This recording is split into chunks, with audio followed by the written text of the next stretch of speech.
Okey, Assalamualaikum. Salam sejahtera. Berjumpa lagi dalam RBT tingkatan 3, bab 1 aplikasi teknologi reka bentuk mekatronik. Okey, kali ini dalam bab 1.1.6 membuat penambahbaikan kepada produk berdasarkan lakaran yang telah dibuat. Jom.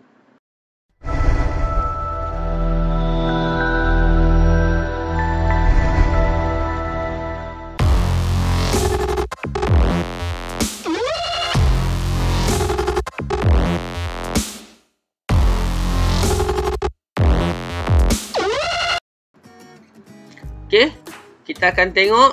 Okey, dalam 1.1.5 kita dah pun membuat lakaran lakaran akhir, dan kita dah nampak dah gambaran bagaimana rupa penambahbaikan yang kita akan buat pada kereta kawalan jauh. Jadi sekarang untuk hari ini kita akan tengok analisis cadangan penambahbaikan pada kereta kawalan jauh. Jadi yang pertama kita ada LDR, iaitu perintang peka cahaya, dan kita juga ada lampu LED. Ada dua cadangan penambahbaikan di situ. Okey, untuk justifikasi, LDR mengesan tahap pencahayaan yang ditetapkan dan menghantar isyarat input kepada mikro pengawal. Mikro pengawal memberikan arahan kepada lampu LED supaya menyala apabila tahap pencahayaan berada di luar julat yang ditetapkan. Jadi mikro pengawal ni dia bagi arahan kepada LED untuk menyala jika, kalau contoh ni, jika masuk kawasan yang gelap. Okey. Apa tindakan kita? Memasang komponen baharu iaitu LDR dan lampu LED, membangunkan pengaturcaraan supaya LDR dapat mengesan tahap pencahayaan, dan mikro pengawal menghidupkan lampu LED. Okey, jadi kita kena set lah dia punya, kita panggil apa, coding ataupun pengatur caraan pada mikro pengawal. Okey, kita juga ada penderia inframerah dan juga pembas. Okey. Justifikasinya, penderia inframerah mengesan halangan pada jarak yang ditetapkan dan menghantar isyarat input kepada mikro pengawal. Okey, mikro pengawal memberikan arahan kepada pembas supaya berbunyi apabila jarak di antara kereta dengan halangan berada dalam julat yang ditetapkan. Jadi ni dua item yang kita tambah, dua komponen yang kita tambah, iaitu penderia inframerah dan pembas. Penderia inframerah dia kesan halangan pada jarak yang ditetapkan. Nanti kita pulang kepada kita untuk tetapkanlah. Kalau kita nak tetapkan 10 cm ke 1 meter ke, tapi biasanya untuk penderia inframerah di kereta kawalan jauh taklah terlalu jauh. Okey, jaraknya dekat saja, dan pembas akan berbunyi jika ada halangan, terdapat halangan di hadapan. Okey.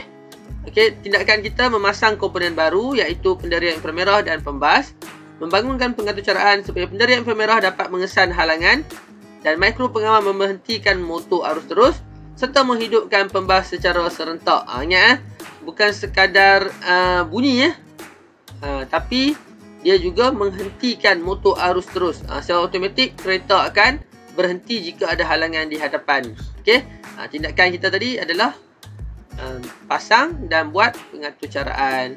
Okey, itu adalah cadangan penambahbaikan. Dan sekarang kita akan tengok langkah-langkah proses penambahbaikan pada kereta kawalan jauh. Apa langkah-langkah dia? Langkah yang pertama, kita buat lakaran. Dah siap dah. Yang ni dalam 1.1.5 kita dah buat pun lakaran.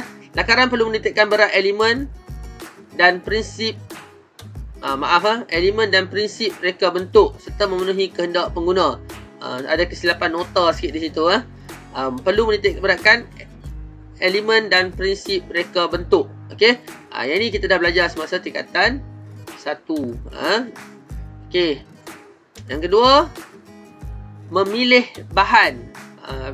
Pilih bahan-bahan yang sesuai dan memenuhi justifikasi. Okey, yang ni lah 4 yang kita dah pilih. Yang tadi kita sebut tadi, penderia inframerah, LDR, LED, pembas, dan juga wire lah untuk sambungkan komponen-komponen ni. Okey. Kemudian langkah 3, membuat pengaturcaraan. Kita kena bangunkan pengaturcaraan, membuat naik pengaturcaraan pada papan litar elektronik mikro pengawal. Okey, untuk tingkatan 3 ni kita menggunakan magnet code. Tak pasti, saya tak pasti sekolah lain macam mana, tapi saya yakin kebanyakan sekolah menggunakan magnet code. Kemudian kita set di telefon pintar kita dan kemudian kita hantar isyarat ke mikro pengamal. Okey.